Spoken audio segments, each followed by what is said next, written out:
Good day, my name is Dila Imban. I'm your export doctor. Thank you for stopping by. This is DBA TV, when we discuss everything around international trade. And in recent time, we've been talking about contract, issues that affect import, export, sales contract, purchase contract, export contract, whatever you call it. But it's an agreement between the buyer and seller on the item that is to be exported.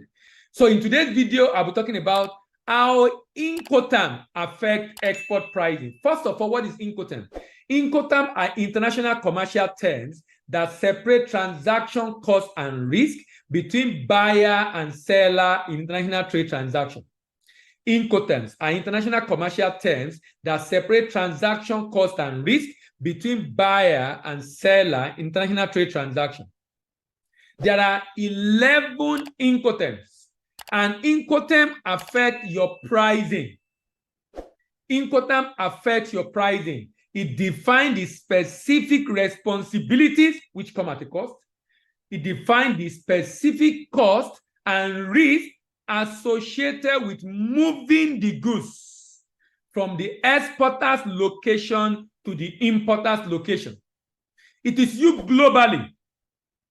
And if you've seen any contract before, you will notice that most contracts will say my price is $1,000 per metric ton FOB Lagos, or $1,000 per metric ton CFR Shanghai, or my price is $1,000 per metric ton FOB Lagos, or $1,100 per metric ton CFR Shanghai, or $1,110 per metric ton CIF Shanghai.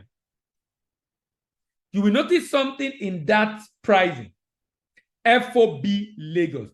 When you mention a place or port, that is where the exporter must deliver the goods.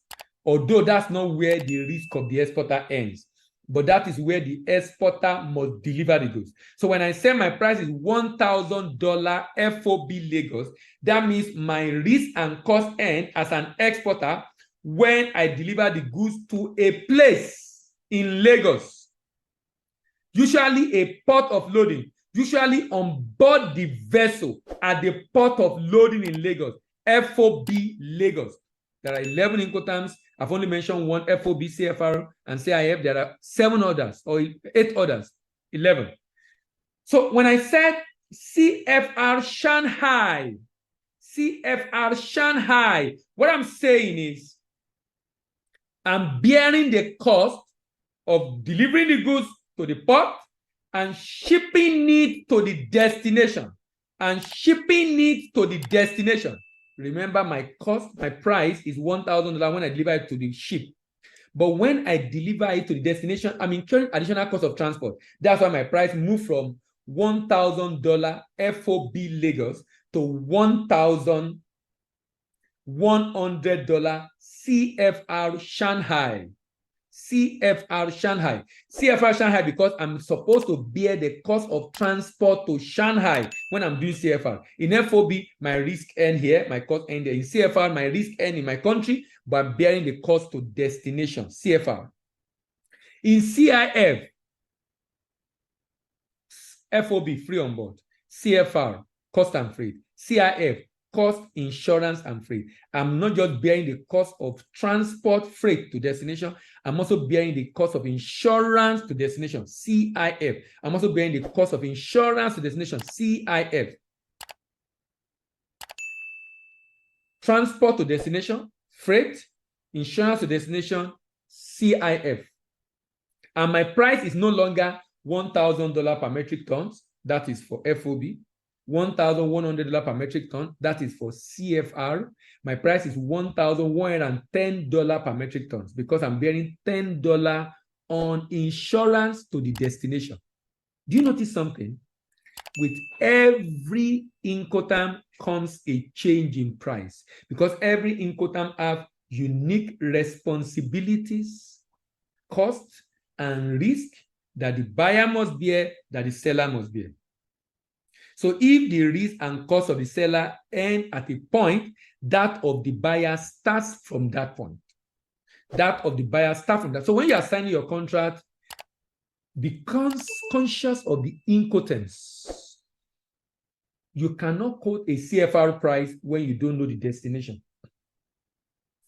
The first price you offer a buyer is FOB price. Until you know the destination the good is going, that's when you know CFR price. And if the buyer wants to take insurance, you pay CF. What is important about that insurance is that even though you are paying for insurance, you are not the one bearing the cost of insurance to destination. You're not going to be bearing the risk to destination. You're paying for insurance as an exporter in CFR, but the risk to destination is not your risk. Your risk still ends in your country, but you're bearing the cost of insurance destination. That means the first loss payee will be the buyer, because it's the one that have insurable interest in that transaction. This is how Incoterms should be stated on your contract. Do you have any question for me on this? Please drop your question in the comment section. Have you enjoyed the video? Please give it a thumbs up. Do you have a friend that you think need this? Share with your friend. Are you new to this community? Please join our community. Please join our community. And lastly, not the least, you want to know when we do the next video, when we'll be talking about place and port? Please don't forget, click on notification bell. My name is Dera Imibo, and I'm your export doctor, and I'm signing out.